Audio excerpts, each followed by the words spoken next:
Hello, I'm Ryan Hill, and this is the Data and Assessment case study for Truman Elementary School. Before we get into problem identification and analysis involved in this case study, I'll give you a little bit of introduction to what Truman Elementary School is like. Truman Elementary is a pre-K through 8 school, really small suburban school next to a medium-sized Midwest city.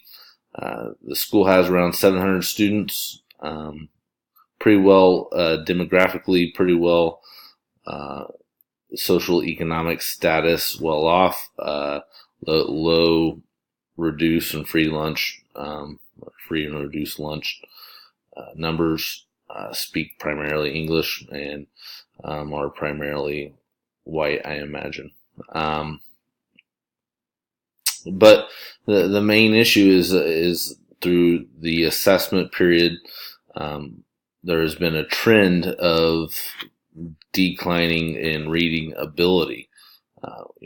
Reading is a main educational piece that a lot of it's a basis of education within itself. So very important, and the parents and communities and PTO have noticed the change and noticed the issues, so it's been brought up and discussed. So right now we need to look at what we know, what should we know, and then identify what the problem is. Again, what is it that we know about this situation? Well, we're dealing with a small to moderate sized school district, again with an upper level SES district wide, and active parents for the most part. We also understand and we also know the issue from the data is that we're struggling in reading assessments. What else do we need to know? We need to know that parents have noticed the poor test scores in reading. The issue has been brought to the principal. The principal has received data or requested data from the reading supervisor, and that there are possibilities of State Department of Education grant opportunities. So with all those in mind, we can identify a problem. The problem being is the underlying issue is that the school is struggling in reading, basis of all education, and needs to improve drastically and quickly. In order to improve in these areas, we need to develop a plan of action and then strategies in order to implement that plan. First part is to gather and assess data. Then we need to collaborate the plan of action, collaborate and develop from that data, but collaborate with other educators, teachers, the supervisor of reading, other main stakeholders, and then continue to apply and utilize grant opportunities that the state is providing, and then ultimately improve instruction and student achievement. In order for the plan of action to be effective, we need to understand and take care of these strategies. And first is we need to prioritize and the gathering of data, and then we let that data drive decision making. With that in mind, driving decision making, collaboration, and creating goals together. If everybody's on board, it's going to make a productive plan. But if there's different factions that have different plans and different goals and want to achieve different things, then we're not going to get to the place where we want to get. But also the superintendent needs to be involved and needs to understand and needs to improve the programs and grant opportunities. He's going to have to sign off on those things. So he's going to have to be in the information gathering stages and provided information so he can present that to school board and other PTOs as well. But most importantly is getting grant money to support those types of proposed activities. The only way to resolve this issue is to promote the success of all students. So getting the lower end students to achieve higher, getting the higher end students to stay and maintain, and getting the medium to go higher as well. So promoting the success of all students, all information, all data, everything needs to be pointed to where we're promoting those needs. So the question is, what is best for students? Well, developing a program where everyone buys into it, improving instruction, and ultimately improving achievement is what is best for the students.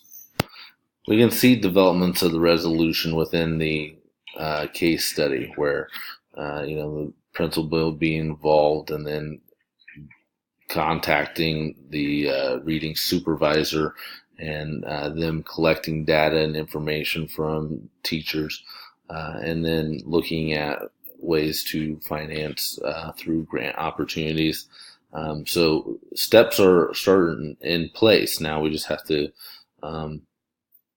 finish and develop that plan of action, and then implement it and collaborate and then promote within and then see the results and then change and go from there as well. In the debriefing stage, we're going to look at what we're really feeling as the situation is happening.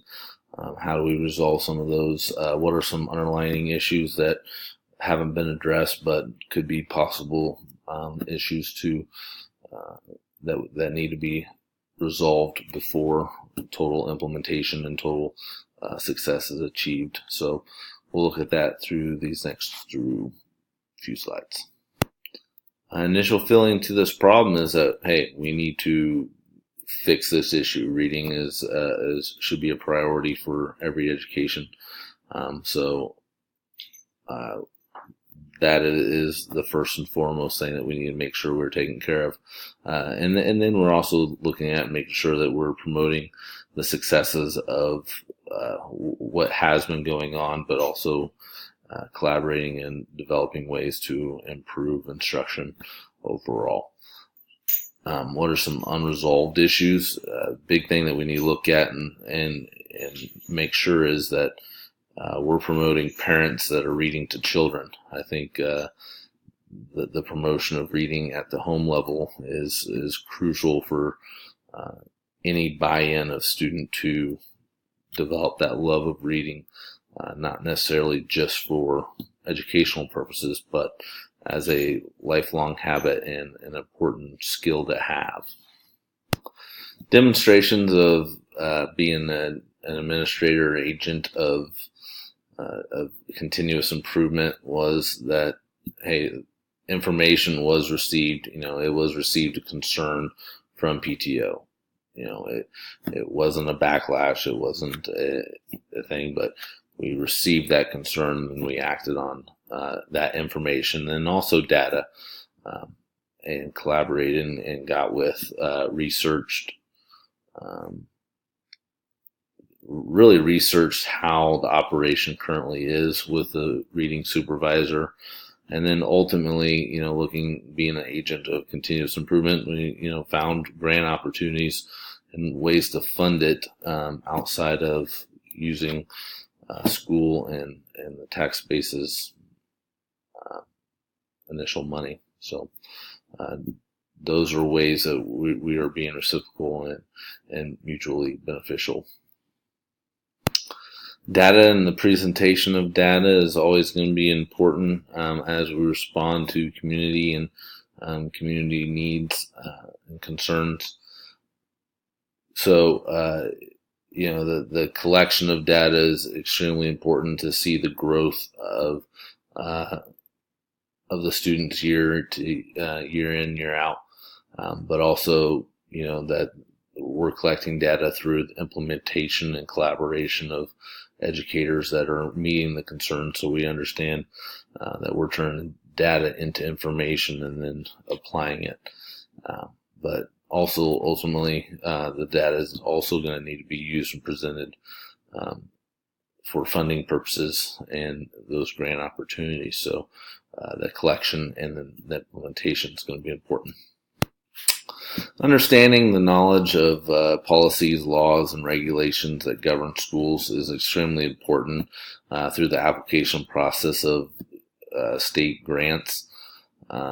Also,